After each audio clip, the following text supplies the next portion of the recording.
we've had muggings in this neighborhood. We've had muggings and, aggressive behavior, aggravated assaults, and all kinds of things over the years here. So it is an issue for lots of people. There's maybe like 5 or 6 years ago, the community group gave everybody whistles in case somebody, especially women or something, were accosted or somebody was following them. They just have to blow their whistle and alert other people that something was up, This is Dan Stevenson.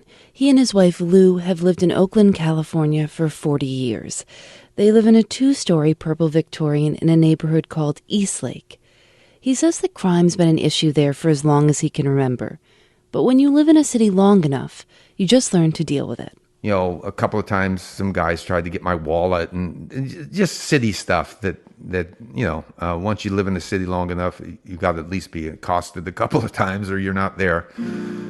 Once you know everybody's position, as you go outside, you know who they are and where they are and what they do. There was no hassle. So once you knew that the drug dealer was a drug dealer, you just went about your business and he did his business and you did yours. That's correct. Yeah. And you just stayed out of each other's way. Right. I mean, I wouldn't call the police. Why? Well, first of all, I don't trust the police. I probably trust a drug dealer more than I trust a cop. So that's part of it. Part of it has to do with the times I have called the police. They just don't seem to be able to come in and do it in a commonsensical way. They have to come in like an army or something over somebody selling drugs or what. I don't really care about that. It's one thing not to call the cops when you suspect a guy down the block might be selling drugs. But it's another thing when there's a man right outside your bedroom window at 3 a.m. This is what happened to Dan and Lou about 5 years ago. My wife was here and we went to bed. About 3 a.m., she nudges me and says there's somebody on the deck. Dan says he actually built a special deck to keep random people from wandering up there. There are no stairs. You have to climb partly up a tree and then lift yourself up over the railing. So I get up and I look out, and sure enough, there's a guy on the deck. And so I yell through the door and tell him to get off the fucking deck. And he kind of is totally gone. I mean, the exchange we had was like this guy was strung out on something big time, and he was just out to lunch. So my wife wanted me to call the police, but I thought if I call the police, they're going to come. This guy's just, screwed up. It's not he's of no danger that I could see. He didn't have any weapons or anything. He's just out of it. So we started to talk. It took Dan 45 minutes, but he talked the guy down. Nobody got hurt. If he had gone the official route with the cops, he says it would have been a real pain. And then I'd have been up for another 2 hours, filling out reports with him. Within 45 minutes, I was back asleep and it was all good. But even this guy, the most patient, live and let live guy in the neighborhood, eventually hit his limit. And when he got fed up, he did something desperate. Something that makes absolutely no sense to anyone. Maybe least of all to Dan himself. I'm Phoebe Judge. This is Criminal.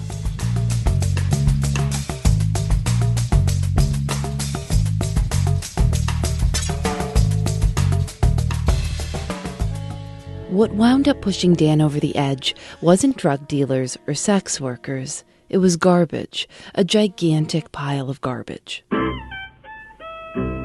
The city put in a traffic diverter across the street from their house.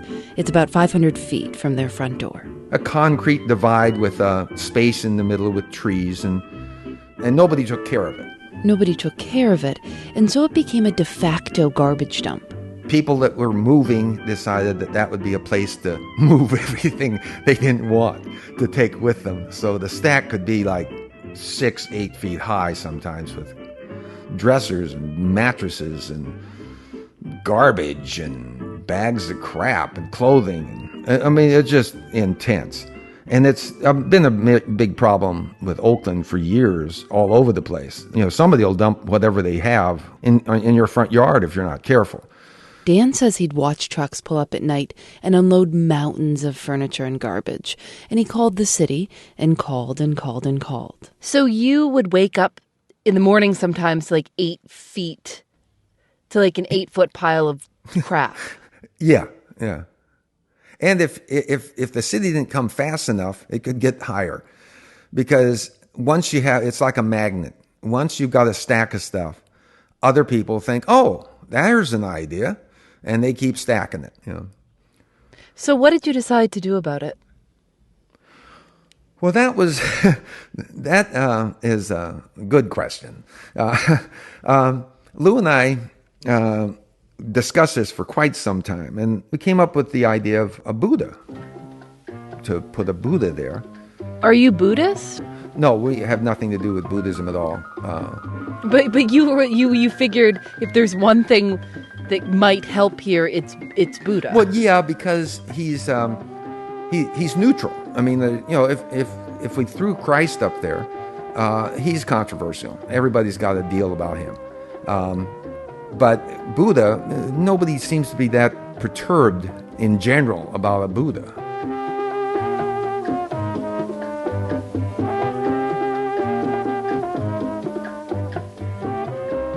So Dan and Lou had made up their minds, and it turns out they had a lot of options. We looked at the different ones, and she picked out one that she liked the face, because, they come out of a concrete cast.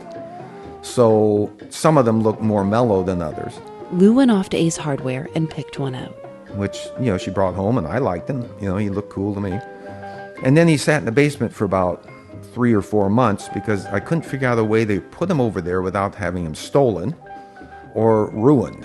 And those things would have really pissed me off. So finally I came up with a plan, and I drilled into him and put epoxied rebar into his body, and I fixed the Buddha so he'd be looking at our house. In fact, looking through the window where I could look at him. So when I get up in the morning and have my coffee, I could look over and see how he was doing. Wait, are you allowed to do this? It feels like this is breaking some sort of city code. Oh, allowed. That's another thing. It's best not to ask before you do things, because it's always no. You kind of just do it and see what happens. Dan didn't tell his neighbors about his plan. He dragged some extension cords from his house and used a drill to affix the Buddha to a slab of concrete. And that was it. And there he was. It's like a surprise. And he just sat there. How long before something happened? It was probably about maybe 4 months or something of him just sitting there being concrete. But one morning I wake up and look over, and Buddha's white. Somebody's come and painted a soft white. Someone had kind of carefully done this on purpose. Oh, very carefully. I mean, there's no paint around him or anything. I mean, it's strictly whoever did it took care in painting. And, I thought that's interesting. And then after that, he'd have an orange, and pretty soon 2 oranges, and maybe a pear. Just as mysteriously as Dan had installed the statue, people began leaving little gifts, oranges or coins. One day he said he came home from work and there was a big stack of pears, and he had no idea where they were coming from or what they represented. I assume now, because of what has happened, that the Vietnamese community decided that, he needs to be cared for. And from there, it just grew to where it is today, which is a total shrine. Yeah, will you describe what the Buddha looks like right now? Well, the Buddha now is upgraded considerably. I mean, he's gold now.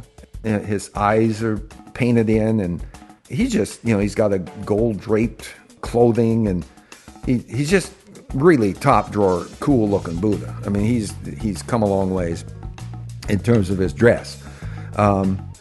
Now he sits on the kind of a rock pedestal kind of thing that's either granite or something. And then he has a house that would, you could probably live in if you were a single person and small. The house is now around Buddha, so Buddha's protected from the rain and such? Oh, yeah. And so if you wanted to pray there, which they do constantly, you just slip inside the little building and you kneel down and Buddha's there. And he's got other friends of Buddha's, and there's a big Kuan Yin outside, which is, the goddess of mercy. But what do you mean when they come to pray? Who's coming there? Do people come there often? Every morning at 7 a.m. they pray. And they have this little clacker thing. They have it's like a little drum. And it goes clack, clack, clack, clack, clack, clack, clack, clack.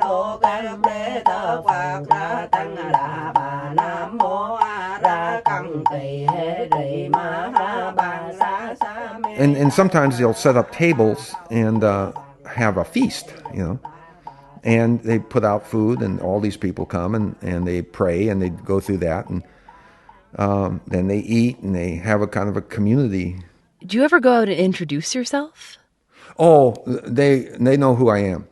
So they know that they know that you are the man who brought the Buddha from Ace Hardware in 2009. And there lies the problem.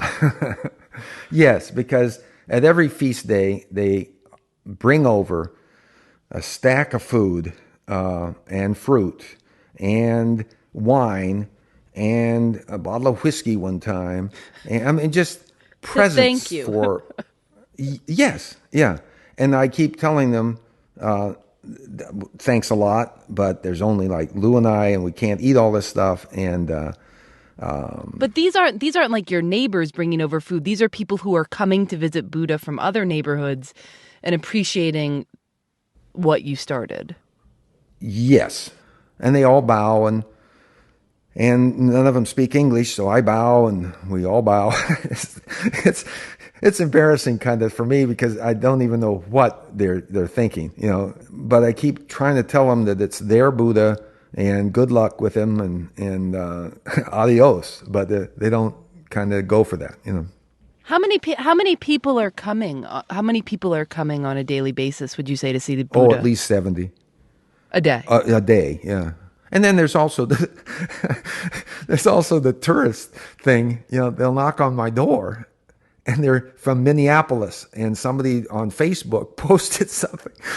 So, they want to take my picture with them in front of the Buddha. It's just for me, as cynical as I am, this is like, what is happening? Remember, Dan and Lou put the Buddha up as a sort of desperate shot in the dark, a truly random attempt to curtail dumping and crime. And he accidentally created a sacred place for members of Oakland's Vietnamese Buddhist community. But that's not the end of the story. Oh, the crime has pretty much disappeared in a sense. The drug dealing definitely is gone, and so is the prostitution. I mean, there's none, zero, within quite a distance from our area now. But it's a slow process that I didn't really notice it happening and didn't even think of it in those terms until I read it in the paper. In September, a reporter for the San Francisco Chronicle did a story on Dan and the Buddha and asked the Oakland Police Department for the updated crime statistics for the neighborhood. Here's what he wrote. Since 2012, when worshipers began showing up for daily prayers, overall, year-to-date crime has dropped by 82%. I mean, I think we all have some respect for religious symbols, whether it's the religion that we ascribe to, whether we ascribe to a religion at all. I mean, there's something rather sacred about things like this. Well, I agree. And I don't know if it's superstition or whether Buddha says don't fuck with this or what. I have no idea. But it works. So you're right. I think people do have a feeling of either respect or fear. I don't know. I guess it doesn't matter. Crime is down 82%. I guess it doesn't.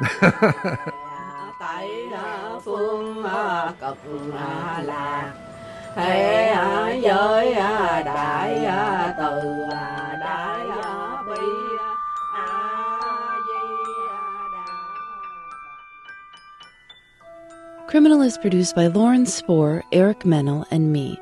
Special thanks to Alex Belair for her help with the recordings. Julian Alexander does our episode art. You can find out more about the show at thisiscriminal.com. And you can check out the other Radiotopia shows at radiotopia.fm, like Strangers, hosted by Leah Tao. Her latest episode deals with crime and mental illness, focusing on a father and son.